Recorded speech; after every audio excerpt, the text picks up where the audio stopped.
Welcome to लक्ष्य institute. बच्चों जैसा कि पता है कि जेई का जो अब एग्जाम होने वाला है उसमें हमारे पास ज़्यादा 10 दिन बचे हुए हैं। तो आज बच्चों हम देखेंगे कि हमारा इन 10 दिन में जेई के लिए जो है फिजिक्स के सिलेबस को कैसे कवर किया जा सकता है। आज उसके बारे में हम स्ट्रेटेजिक प्लान के बारे में जो हम देखेंगे। तो बच्चों जैसा कि हमने यहाँ पे कुछ चैप्टर्स के नाम लिख रखे हैं जो कि इंपॉर्टेंट टॉपिक्स है। तो यहाँ पे देखो बच्चों, हमने strategy for JEE Mains exam, important topics of physics for JEE Mains. इन इंपॉर्टेंट टॉपिक्स में बच्चों जहां से मैक्सिमम नंबर ऑफ क्वेश्चंस पूछे जाते हैं पिछले 3-4 सालों में के एनालिसिस करने के बाद मैंने ये पाया कि ये सारे चैप्टर जो है इंपॉर्टेंट है। ठीक है बच्चों, जैसा कि पहला चैप्टर अगर हम ले ले बच्चों कि इलेक्ट्रोस्टैटिक चैप्टर, इस चैप्टर में देखेंगे बच्चों हमारा फील्ड, पोटेंशियल और कैपेसिटेंस, ये सारी चीजें आएंगी। तो बच्चों इसमें क्या होगा कि ये इस चैप्टर के सारे अच्छे से पूरे बहुत अच्छे से कर जाओ, एटलीस्ट इसके पीवाईक्यू लगा जाओ। ठीक है, और एक चीज बच्चों करना कि कैपेसिटर के क्वेश्चन बहुत अच्छे से करना, पोटेंशियल के क्वेश्चन, पोटेंशियल एनर्जी का, डाइपोल का क्वेश्चन बच्चों अच्छे से कर लेना। मॉडर्न फिजिक्स में बच्चों अगर देखोगे 4 चैप्टर आते हैं। पहला चैप्टर हमारा dual nature of radiation and matter है, एटम है, न्यूक्लियाई है और सेमीकंडक्टर है। बच्चों जैसा कि देखोगे ड्यूअल नेचर ऑफ रेडिएशन से बहुत इजी क्वेश्चन होता है, बस थोड़ा सा ध्यान देना होता है ये कि कैलकुलेशन का मिस्टेक्स ना हो। ठीक है, तो वो प्रैक्टिस से बच्चों सुधार किया जा सकता है। एटम से बाइंडिंग एनर्जी वगैरह से क्वेश्चन पूछा जा सकता है। ठीक है, या हाइड्रोजन स्पेक्ट्रम से क्वेश्चन पूछा जा सकता है। और उसी तरीके से सेमीकंडक्टर अगर ले बच्चों तो सेमीकंडक्टर में लॉजिक गेट से क्वेश्चन पूछा जा सकता है। और पिछले पीवाईक्यूज एनालिसिस करोगे तो वहां से यही देखोगे कि डिफरेंट टाइप्स ऑफ जो लॉजिक गेट्स हैं वहां पे हमें बूलियन अलजेब्रा वगैरह से रिलेटेड क्वेश्चन पूछे गए हैं। ठीक है, काइनेमेटिक्स में बच्चों देखेंगे तो 1D एंड 2D जो हमारे पास पहला 2 चैप्टर्स हैं 1D और 2D।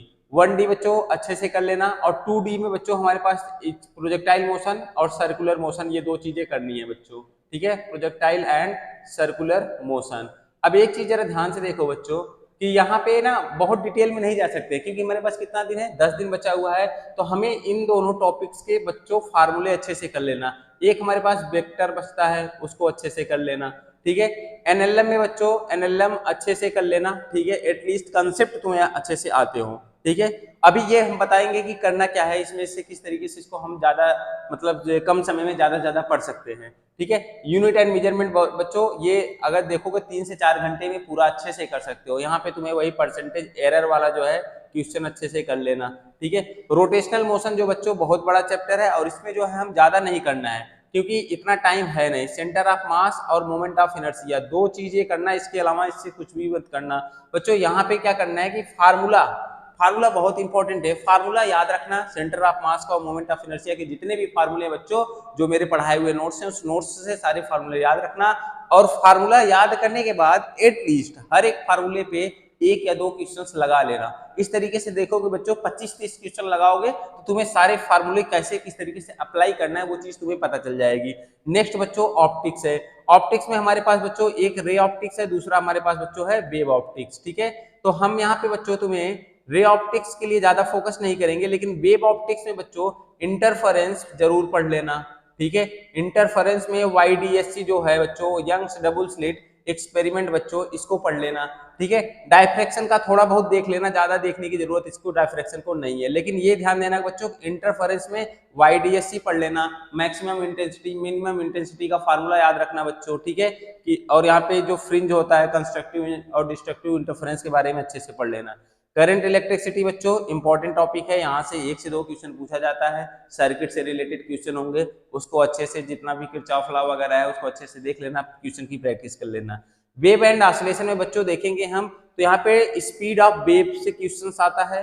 ठीक है, स्पीड ऑफ वेव से क्वेश्चन आएगा। फिर तुम्हारा बच्चों स्प्रिंग का कॉम्बिनेशन ऑफ स्प्रिंग से क्वेश्चन आता है। अभी जो एग्जाम हुआ है उसमें पूछा था इससे related question, combination of spring से क्वेश्चन पूछता है। और बच्चों हमें यहाँ पे SHM ये 3 टॉपिक अच्छे से कर लेना। At least spring, combination of spring में देखोगे बच्चों यहाँ पे जैसे सीरीज और पैरेलल कॉम्बिनेशन ऑफ स्प्रिंग को जोड़ा जाता है उसी तरीके से यहाँ पे फार्मूला होता है फोर्स कांस्टेंट वगैरह का, वो सारी चीजें देख लेना। सिंपल हार्मोनिक मोशन में बच्चों सारी चीजें एक एक करके सारी चीजें देख लेना, फार्मूला जरूर याद रखना। हीट एंड थर्मोडायनेमिक्स में बच्चों अगर देखिए तो हमारे पास जो है जितने भी प्रोसेसेस हैं, जितने भी एडियाबैटिक, आइसोथर्मल, आइसोबैरिक, ठीक है, आइसोकोरिक, जितने भी प्रोसेसेस हैं उन सारे प्रोसेसेस में वर्क डन वगैरह का फार्मूला किस तरीके से निकाला जाता है वो, या डायग्राम से कैसे वर्क डन का फार्मूला निकाला जाता है, एरिया अंडर द कर्व वाला, वो सब देख लेना। ठीक है, और इसमें तुम्हारा बच्चों थर्मोडायनेमिक्स में। और थर्मल प्रॉपर्टीज ऑफ मैटर एक चैप्टर आएगा जिसमें तुम्हें बच्चों वो लीनियर एक्सपेंशन, वॉल्यूम एक्सपेंशन, और जो तुम्हारा वॉल्यूम एक्सपेंशन और लीनियर और एरियल एक्सपेंशन है उससे उसको पढ़ लेना। ईएमआई एंड एसी में देखोगे बच्चों तो एसी जो है, एसी की अगर हम बात करें तो एसी में जो डिफरेंट टाइप्स ऑफ सर्किट है बच्चों, डिफरेंट टाइप्स ऑफ सर्किट जरूर से पढ़ लेना। डिफरेंट टाइप्स ऑफ सर्किट में पढ़ना क्या है वो मैं बता रहा हूँ, ठीक है। डिफरेंट टाइप्स ऑफ सर्किट में बच्चों जो तुम पढ़ोगे यहाँ पे इम्पीडेंस का फार्मूला पढ़ लेना, ठीक है। और यहाँ पे वोल्टेज एंड करंट के बीच में कौन लैग कर रहा है कौन लीड कर रहा है, या लैग या लीड कर रहा है तो कितना कर रहा है, ठीक है। डायग्राम का याद रखना बच्चों, ठीक है।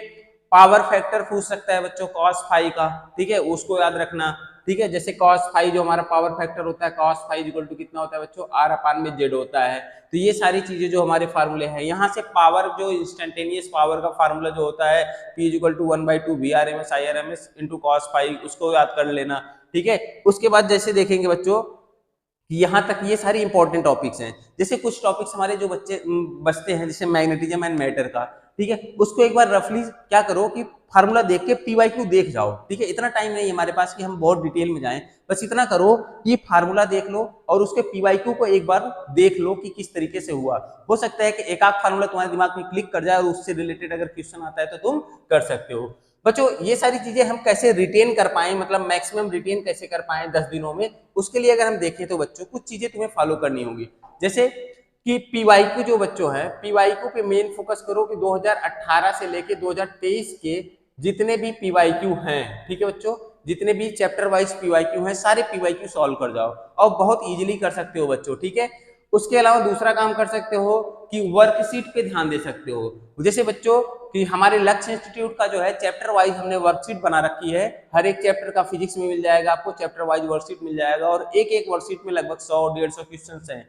उस वर्कशीट को डेली एक वर्कशीट उठाओ बच्चों, कर जाओ, ठीक है। और वर्कशीट एक डेली होना चाहिए और करने के बाद बच्चों जो क्वेश्चंस हो गए वो तो ठीक है, जो गलत हो गए जो नहीं हुए उसका एनालिसिस जरूर करो, ठीक है। उसके अलावा तुम क्या कर सकते हो बच्चों कि जैसे कि 60 नोट्स, ठीक है, 60 नोट्स बने हुए हैं, ठीक है, जैसे कि मैंने भी क्लास में 60 नोट्स तुम लोगों को बनवाया था, ठीक है। तो जितने भी 60 नोट्स हैं इस 60 नोट्स को ऐसा करो कि दिन में कम से कम एटलीस्ट मिनिमम एटलीस्ट 2 टाइम्स उसको रिवाइज कर सको। जैसे क्या हुआ, जैसे मान लो इलेक्ट्रोस्टैटिक का 60 नोट्स उठा लिया तो बच्चों ज्यादा टाइम नहीं लेगा, 10 मिनट में इलेक्ट्रोस्टैटिक का 60 नोट्स जो है जो 1.5 से 2 पन्ने में बनाए हो उसको तुम रिवाइज कर सकते हो। ये काम क्या करो कि सुबह जैसे भी उठते हो वर्कशीट उठाओ, एक बार पढ़ जाओ, उसके बाद तुम बेड से उठो, ठीक है, ये जरूर करो।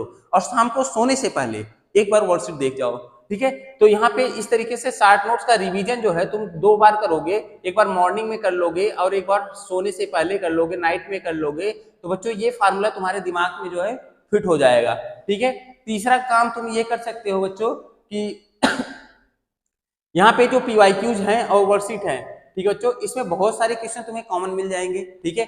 तो यहाँ पे डिटेल एनालिसिस जरूर करना, ठीक है, क्योंकि जो क्वेश्चंस नहीं हो रहे हैं उन क्वेश्चंस को करने की जरूरत है, क्योंकि अगर तुमने गलत किया है तो कहाँ पे गलती हुई, हो सकता है कि कैलकुलेशन मिस्टेक हो रहा होगा, और जो बहुत जनरल सी बात है, बहुत सारे बच्चे क्वेश्चन सही वैल्यू पुट करते हैं, सही फार्मूला लगाते हैं, उसमें वैल्यू भी पुट सही करते हैं, बट एट द एंड उनका कैलकुलेशन कहीं ना कहीं गलत कर देते हैं, जिसकी वजह से उनका सोल्यूशन आंसर मैच नहीं कर पाता दिए गए ऑप्शन से। तो हमें बच्चों डिटेल एनालिसिस करने से हमें कहाँ पे गलती कर रहे हैं उस चीज का हमें पता चल जाएगा। तो बच्चों ये हमारी स्ट्रेटजी है, ठीक है। इसमें से बच्चों जरूर से जरूर सारे 60 नोट्स जो है पढ़ के जाना। और इलेक्ट्रोस्टैटिक मॉडर्न फिजिक्स बच्चों यहाँ से 3 से 4 क्वेश्चन पूछता है, इलेक्ट्रोस्टैटिक से 2 से 3 क्वेश्चन पूछता है, मॉडर्न फिजिक्स में 3 से 4 क्वेश्चन पूछता है बच्चों, काइनेमेटिक्स में जो है 1 से 2 क्वेश्चन रहेगा, एनएलएम का 2 क्वेश्चन रहता ही रहता है, यूनिट एंड मेजरमेंट का बच्चों 1 से 2 क्वेश्चन रहेगा, रोटेशनल में जैसा कि मैंने बताया कि इसमें 2 से 3 क्वेश्चन रहते हैं, लेकिन अगर देखोगे centre of mass moment of inertia का उसमें से कोई ना कोई क्वेश्चन जरूर होता है। तो जो मेरा नोट्स है उससे बच्चों ये फार्मूला पढ़ लेना, ठीक है। यहाँ पे मान लो 1, 2 से 3 क्वेश्चन रहते हैं। ऑप्टिक्स में इसी तरीके से रहता है बच्चों, करंट इलेक्ट्रिसिटी से 1 से 2 क्वेश्चन रहता ही रहता है, ठीक है। तो इस तरीके से सारे हमें क्या करना है, एसी को ध्यान देना। ईएमआई का मैंने बताया नहीं था, ठीक है। ईएमआई में बच्चों तुम्हें क्या पढ़ना है, सेल्फ इंडक्टेंस पढ़ लेना, म्यूचुअल इंडक्टेंस पढ़ लेना, इसके जितने भी फार्मूले हैं वो सारे फार्मूलों को रिवाइज कर लेना। बच्चों हमारे पास टाइम नहीं है, ठीक है, तो हमें जितना भी टाइम है उस टाइम को हमें मैक्सिमम यूटिलाइजेशन करना है, ठीक है। मुझे इतना भरोसा है बच्चों कि आप लोग कर सकते हो, क्योंकि मैंने देखा है आप लोगों को मेहनत करते हुए, तो जरूर से कर लोगे। बस अंदर अपने अंदर हिम्मत बनाए रखना। और एक चीज जरूर ध्यान देना, इस जो अभी हम लोग पढ़ाई कर रहे हो, जैसे तुम लोग अभी पढ़ रहे हो तो कितना बहुत ज्यादा हाइप बना लेते हो, तो उस हाइप को नहीं बनाना है, ठीक है। जैसे बहुत सारे बच्चे लास्ट एग्जाम में हुआ क्या कि बहुत सारे बच्चे को क्वेश्चन आते थे, सारे क्वेश्चन आते थे, बट जैसे ही उन्होंने एग्जाम सेंटर में एंट्री लिया, उनके अंदर इतना ज्यादा प्रेशर बिल्डअप हो गया था, जिसकी वजह से जो क्वेश्चन उन्हें आ रहे थे उन क्वेश्चंस को वो नहीं कर पाए। तो हमें क्या ध्यान देना है बच्चों कि पहली चीज हमें अपने हेल्थ का भी ध्यान देना है, ठीक है। अपने हेल्थ को जरूर फोकस करना कि पीछे आने वाले 10 दिन बच्चों, इसको इसलिए बता रहा हूँ हेल्थ को क्योंकि मौसम चेंज हो रहा है, ठीक है बच्चों। वायरल बहुत तेज चल रहा है, अगर वायरल के शिकार हो गए तो समझ लो बच्चों कि पेपर पढ़ा पढ़ाया सब बेकार हो जाएगा। तो हमें क्या ध्यान देना है कि मौसम जैसे जैसे बदल रहा है उस हिसाब से अपने रूटीन को रखो, जिससे कि तुम्हारा एक हेल्थ इशू ना होने पाए, ठीक है बच्चों। तो हेल्थ इशू ना होने पाए, उसके अलावा प्रॉपर डाइट, प्रॉपर नींद, ये सारी चीजों का ध्यान देते हुए, थोड़ा कम पढ़ोगे चलेगा बच्चों, लेकिन ध्यान देना है कि हेल्थ ना गड़बड़ होने पाए, ठीक है। तो मेरी तरफ से बच्चों जैसे वर्कशीट के लिए अगर हम बता दें बच्चों कि जो हमारा यूट्यूब का लिंक है, वीडियो में के लिंक में जो है इसकी वर्कशीट जो है अपलोड करा दी जाएगी चैप्टर वाइज बच्चों। और अगर आपको कुछ और भी चीज चाहिए होगा तो आप हमारे इंस्टीट्यूट भी विजिट कर सकते हैं, या आप हमें हमारे टेलीग्राम चैनल को फॉलो करें, वहां पे आपको चीजें मिल जाएंगी, ठीक है। टेलीग्राम चैनल पे सारी डिटेल मिल जाएंगी बच्चों, वहां पे आप जो है जाके हमारे जो टेलीग्राम चैनल को सब्सक्राइब करिए और वहां पे आपको वर्कशीट चैप्टर वाइज मिल जाएगा, ठीक है। कोई भी क्वेश्चंस ना आ रहा हो, कुछ भी ना समझ में आ रहा हो, तो आप इंस्टीट्यूट विजिट कर सकते हैं, यहाँ पे बच्चों सारे फैकल्टीज हैं बताने के लिए, ठीक है बच्चों। थैंक यू सो मच बच्चों, बेस्ट ऑफ लक।